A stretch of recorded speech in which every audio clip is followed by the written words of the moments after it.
Hello, one and all. Myself, Prakash Vadwana. Welcome to my YouTube channel. Today, here in this video, we are going to study the second chapter of class 5th, and the name of the second chapter is Friendship. Okay. You already aware about the meaning of this word friendship. Okay, friendship means what, students? So friendship means dosti. Okay, and you are also having so many friends in school as well as around your house. Okay, so here in this chapter, we are going to study the relationship between the friends, relationship of friends. Okay, so let's discuss activity 1 pre-task. There are many poems and stories on the virtue of friendship. Okay, so there are so many writers, so many poets, and so many authors who wrote so many poems and stories on the quality of friendship. On the virtue means what? Quality. Whatever the qualities are your friends having, on that quality, on that virtue, on the basis of that quality, so many writers, so many poets has made number of poems on friendships. Okay, next line. Friendship is one of those things that makes even a poor person rich and a sad person happy. Now here, friendship is one of those things that makes even a poor person rich. If you are poor, then you will become rich if you are having so many friends. And if you do not have friends, then you are the sad person. So if you want to become happy in your life, then you must have to make friends. Okay, one more thing that I will discuss with you, students, and that is about movies. There are so many movies based on friendship. Let's discuss the name of the movies. First number is Three Idiots. Second one, Koi Mil Gaya. Third one, रंग दे बसंती. Fourth one, जिंदगी ना मिलेगी दोबारा. Fifth one, Sholay. Okay, so these all are the names of the movies which are based on friendship. In Three Idiots, three friends were there, very close friends they were, and one friend helped two friends for what? To bright their future, for getting the job. And second movie, Koi Mil Gaya, if you have seen, then you might have remembered that in that movie one character was there, and the name of the character was Jadoo. By mistake he came to earth, and by mistake he remained on the earth, and the whole family of the Jadoo went away. After that, who will look after the Jadoo? Hrithik Roshan. Okay, तो कोई मिल गया नाम की जो movie है ना, उसमें भी ऋतिक रोशन ने जादू की जान बचाई थी लोगों से। वो उसको जानता तक नहीं था, दूसरे प्लैनेट में से आया था, फिर भी वो उसकी जान बचाता है। तो वहाँ पे भी हमको फ्रेंडशिप देखने को मिलती है। थर्ड वन है, शोले की बात करें तो शोले में भी दो फ्रेंड्स की कहानी बताई हुई है। दो फ्रेंड्स एक दूसरे के लिए जान देने के लिए भी रेडी रहते हैं, और एक फ्रेंड्स की तो जान भी चली गई थी एंड में, अगर आपने मूवी देखी है तो। ऐसी बहुत सारी मूवीज़ है जो आपने भी देखी होगी, शायद मैंने नहीं देखी है और मैंने यहाँ पे जिक्र भी नहीं किया है।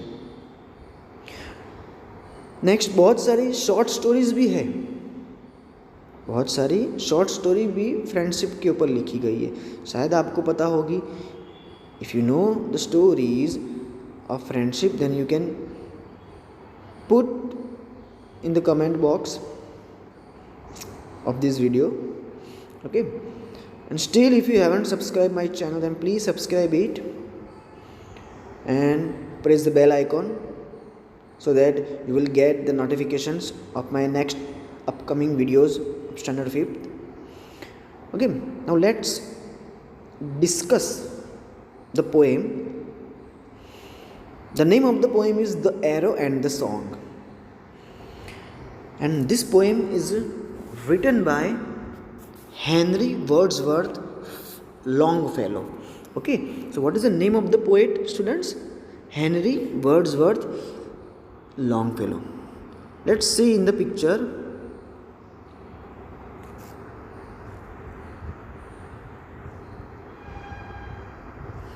Here you can see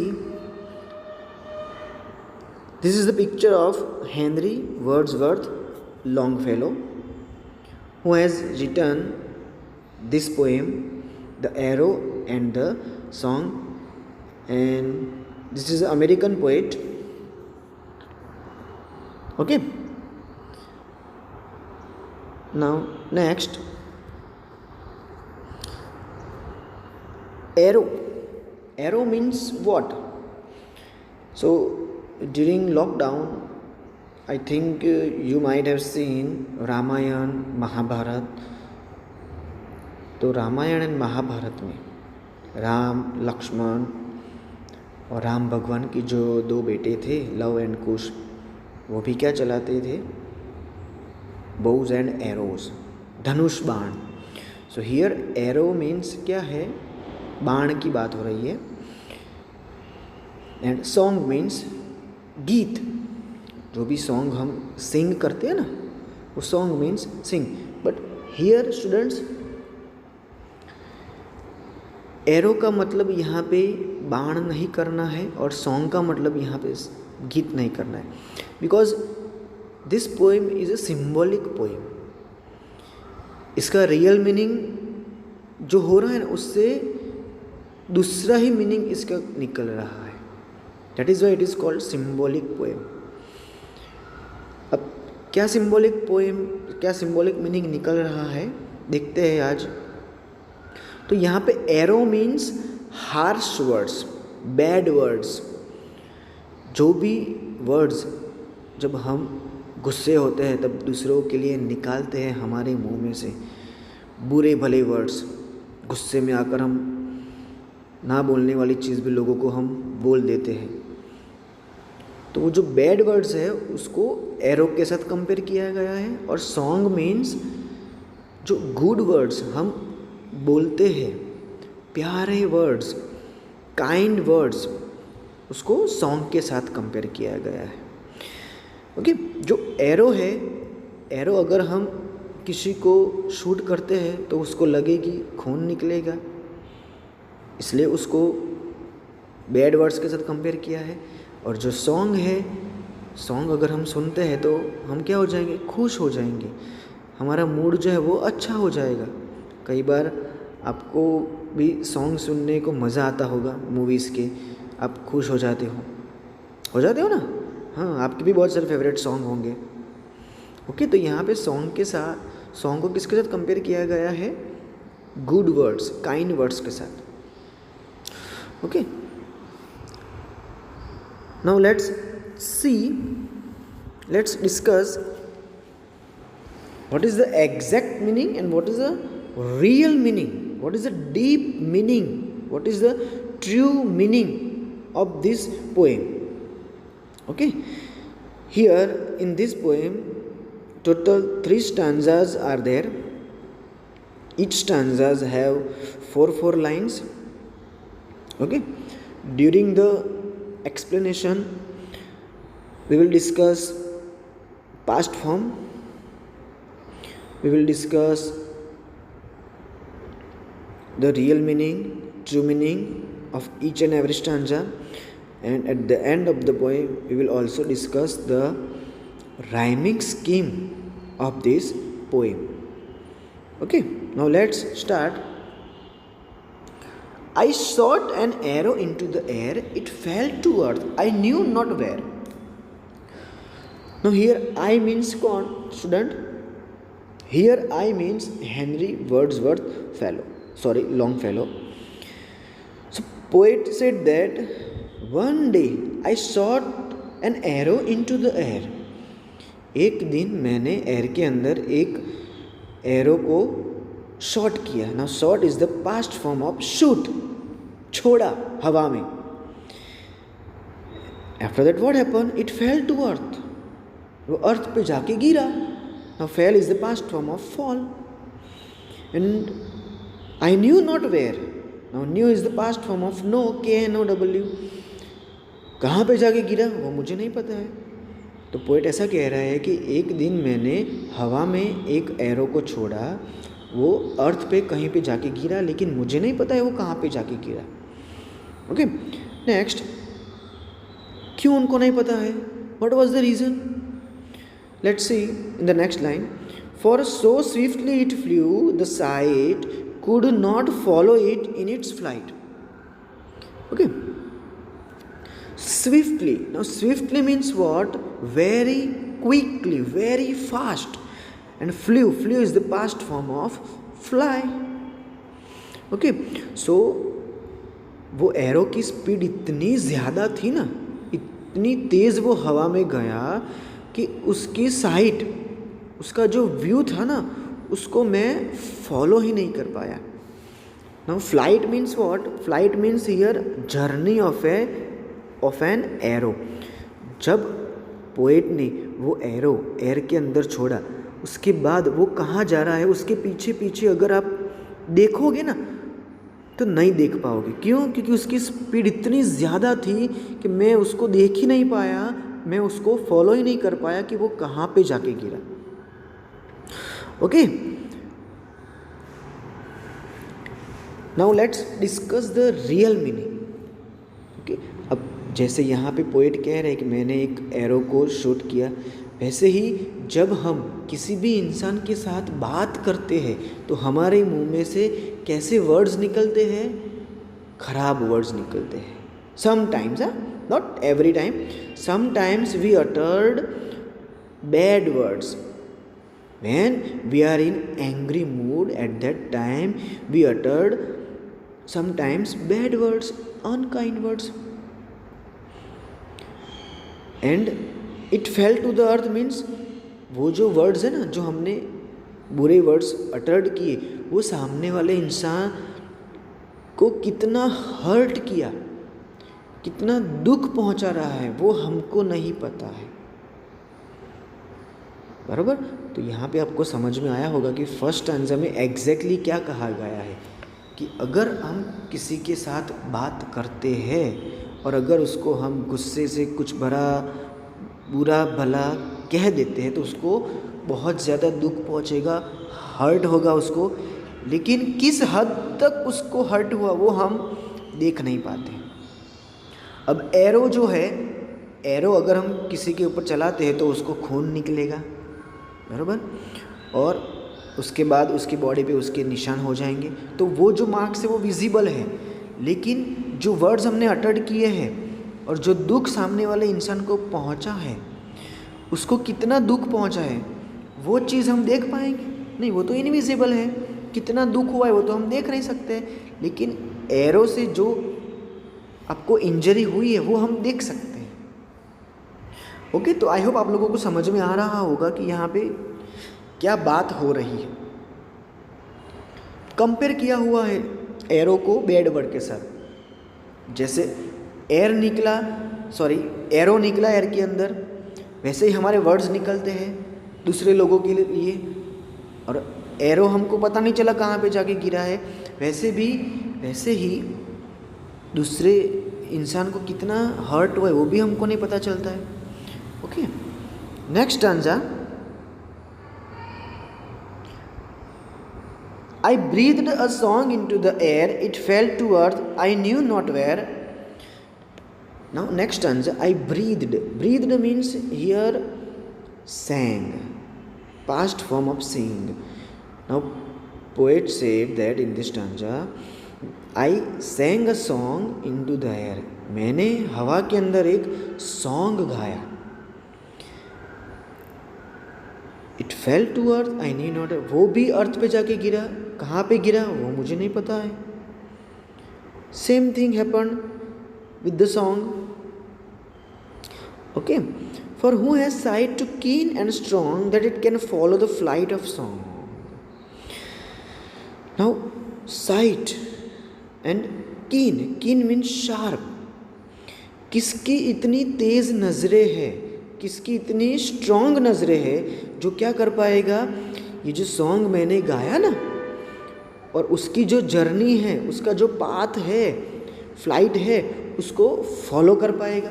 है किसी के पास उस इतनी तेज़ नज़रें जो ये सॉन्ग के पीछे पीछे जाएगा और वो कहाँ पे जाके गिरा है वो मुझे बताएगा? किसी के पास नहीं है. क्योंकि सॉन्ग अगर हम गाते हैं तो वो तो हमको दिखता ही नहीं है ना. अगर अभी मैं आपके साथ बात कर रहा हूँ तो वर्ड्स आपको दिखेंगे? नहीं दिखेंगे. इवन आप भी अगर किसी के साथ बात करते हो तो भी आपको नहीं, हमको सुना ही देगा, बट वर्ड्स हमको दिखाई नहीं देंगे. So that is why here words said that I also sang a song into the air and that is also fell to the earth. But he knew not where it fell. Okay, so now let's discuss what is the real meaning of this stanza. So here again poet said that when we are uttered song, means song को किसके साथ compare किया गया यहाँ पे? Good words, kind words. अब यहाँ पे हम अगर किसी भी इंसान के साथ प्यार से बात करेंगे, मीठी आवाज़ में बात करेंगे, तो उस इंसान को कितना अच्छा फील होगा ना. आपकी बात करें, अगर आपको आपके पेरेंट्स हर रोज़ टोकते रहते हैं, डांटते रहते, आपको अच्छा लगता है? नहीं लगता है. लेकिन अगर प्यार से आपको बोलते हैं तो आपको अच्छा लगता है. वैसे कोई भी इंसान है, प्यार से अगर बात करोगे ना तो सामने वाले इंसान को बहुत ही अच्छा फील होगा. तो यहाँ पे भी स्टांजा में ऐसा कह रहा है कि प्यार से भी मैंने बात की, लेकिन वो भी किसने सुना, किस हद तक उसको वो चीज़ अच्छी लगी, वो ऑथर पोएट को पता नहीं है. Okay, now let's discuss in the next stanza what will happen next. Long afterward in an oak I found the arrow still unbroken, and the song from beginning to end I found again in the heart of a friend. Now बहुत सालों के बाद उन्होंने क्या found किया? Arrow. Found is the past form of find, और वो भी कहाँ पे? ओक ट्री पे. ओक ट्री के अंदर राइटर ने बहुत टाइम के बाद ये एरो फाउंड किया, उनको मिला. कहीं पे निकले होंगे घूमने के लिए और वो ही एरो उनको वो ट्री में मिला होगा. लेकिन वो कैसा था? स्टिल अनब्रोकन, टूटा हुआ नहीं था. जिस कंडीशन में राइटर ने उसको शॉर्ट किया था ना, उसी कंडीशन में वो वहाँ पे था. तो ये दो लाइन में हमको क्या समझने को मिलता है कि जो बैड वर्ड्स, अनकाइंड वर्ड्स आप लोगों को बोलती हो ना, वो वर्ड्स उनके दिल में वैसे के वैसे ही रहते हैं, उनको बहुत ज़्यादा दुख पहुंचाते हैं. एक बार नहीं, बार बार कि उस इंसान ने मुझे ऐसा बोला. Okay, but and the song from beginning to end I found again in the heart of a friend. और जो सॉन्ग मैंने स्टार्टिंग से एंड तक गाया था ना, वो मैंने कहाँ पे ढूंढा? मेरे फ्रेंड के दिल के अंदर। कोई फ्रेंड उनको मिला होगा और वो फ्रेंड ने उनको एक सॉन्ग सुनाया होगा, तब उनको पता चला ये तो मेरा ही सॉन्ग है जो मैंने गाया था, और वो अभी भी उसको याद है। तो अच्छी चीज़ें देर तक याद रहती है और खुशी भी मिलती है, सामने वाले को जॉय दिलाती है, और वो फॉरएवर हमेशा आपके दिल के अंदर रहती है। ओके, सो ये पोएम के अंदर क्या मैसेज मिलता है कि always we have to uttered kind and lovely words to the others. अगर किसी को भी हर्ट पहुंचाना नहीं है, किसी को भी बुरा भला कहना नहीं है। ओके स्टूडेंट्स, आई होप आप लोगों को ये पोएम अच्छे से समझ में आ गई होगी। Now next let's discuss the rhyming scheme. Now rhyming scheme means what? हर एक लाइन के जो लास्ट वर्ड्स है ना, वो राइम होंगे। राइम मीन्स उनके सेम साउंड होंगे, सेम प्रोनाउंसिएशन होंगे। फॉर एग्जाम्पल फर्स्ट लाइन जो है उसका लास्ट वर्ड देखो, क्या है last word? Air, where, sight, flight. Okay, so these are the rhyming words. And rhyming scheme क्या है? हम इसको ए नंबर दे देते हैं, ए, क्योंकि दोनों का सेम ही साउंड है, एयर वेयर, तो उसको हम कौन से नंबर देंगे? ए। नेक्स्ट दो लाइन के है साइट, फ्लाइट, तो उसको हम बी और बी, बराबर। तो फर्स्ट स्टांजा की राइमिंग स्कीम कौन सी है? A, B. Now move on to the next stanza. Last words air, where. Now same words, same sounds, so again we will give the same letters a means same rhyming scheme। यहाँ पे भी हम उसको ए ही देंगे, क्यों? क्योंकि same words है और सेम साउंड है। Now next strong song. Now यहाँ पे sound has change, sound change हो रहा है, सो इसको हम क्या देंगे? सी। ओके, तो ये स्टांजा की राइमिंग स्कीम कौन सी है? ए, सी। ओके, क्योंकि बी तो हमने ऊपर दे दिया। Now move on to the next, oak broken and friend.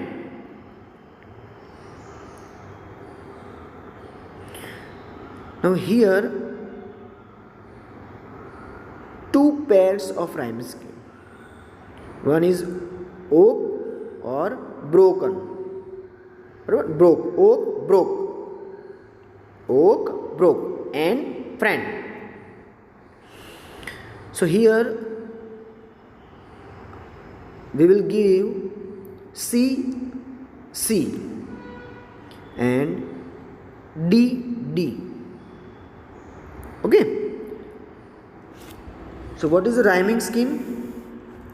A, B, again A, C, and here oak broke means D, and last line का E और E।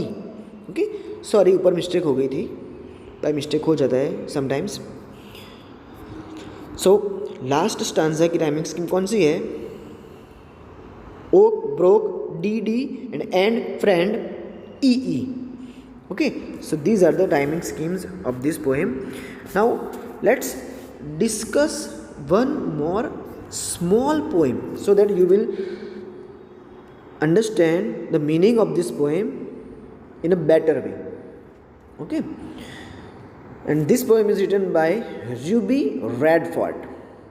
Ruby Redford नाम के एक पोएट है, उसने एक पोएम लिखी है, ताकि आप लोगों को अच्छे से ये पोएम का मीनिंग समझ में आए। स्टिक्स एंड स्टोन्स में ब्रेक माई बोन्स। अब स्टिक्स और स्टोन्स अगर हम किसी को मारते हैं तो उससे क्या होगा? किसी की बोन्स जो है वो टूट जाएंगे, ब्रेक हो जाएंगे। But words can also hurt me. लेकिन उससे ज़्यादा हर्ट क्या होगा, वर्ड्स। तो जो इंजरी स्टिक्स और स्टोन आपको देती है ना, वो तो टाइम के साथ क्या हो जाएगा, रिकवर हो जाएगा, हील हो जाएगा। नो डाउट उसके मार्क्स आपकी बॉडी पे रहेंगे, दिखेंगे, विजिबल रहेंगे, लेकिन जो भी वर्ड्स, जो भी हार्श वर्ड्स, जो भी बैड वर्ड्स आपने दूसरे लोगों को बोले हैं, वो वर्ड्स तो फॉरएवर उनके दिल में रहेंगे और उनको हर्ट करते रहेंगे। नो डाउट वो हमको दिखेंगे नहीं, क्योंकि वो क्या होंगे, invisible. Okay, next, stones and sticks broke only skin while words are ghosts that haunt me। तो स्टोन और स्टिक वो आपकी स्किन को डैमेज कर सकते हैं, तोड़ सकते हैं, बट जो वर्ड्स है ना, वो तो बहुत ही क्या होते हैं, घोस्ट की तरह, भूत की तरह बहुत ही डरावने होते हैं। वो हमेशा हमको डराते रहते हैं, हर्ट करते रहते हैं, दुख पहुंचाते रहते हैं। ओके, तो आपको एक चीज़ हमेशा याद रखनी है, किसी को भी दुख ना पहुंचे वैसी चीज़ कभी भी आप किसी को बोलोगे नहीं। ऑलवेज आप आपकी टंग पे कैसे वर्ड्स यूज़ करोगे, काइंड और लवली, प्यार भरे वर्ड्स यूज़ करोगे, क्योंकि बुरे वर्ड्स की इफ़ेक्ट बहुत ज़्यादा होती है। ठीक है, so here we have completed this poem of chapter number 2, class 5th. Here 4 question answers are there that you have to write in rough notebook. Okay, and this otherwise you can discuss with your parents or partner also. Okay, I hope आप लोगों को ये video अच्छा लगा होगा। सो अगर आपको ये वीडियो अच्छा लगा है तो प्लीज़ मेरे चैनल को सब्सक्राइब कर देना, ताकि जो नेक्स्ट वीडियो इस चैप्टर का मैं बनाने वाला हूँ, ग्रैंडपास फ्रेंड पार्ट 1, उसकी नोटिफिकेशंस आपको मिलती रहे। और नोटिफिकेशंस के लिए आपको बेल आइकन को भी प्रेस करना पड़ेगा, otherwise you will not get the notifications of next upcoming videos of standard 5th। Okay, thank you very much.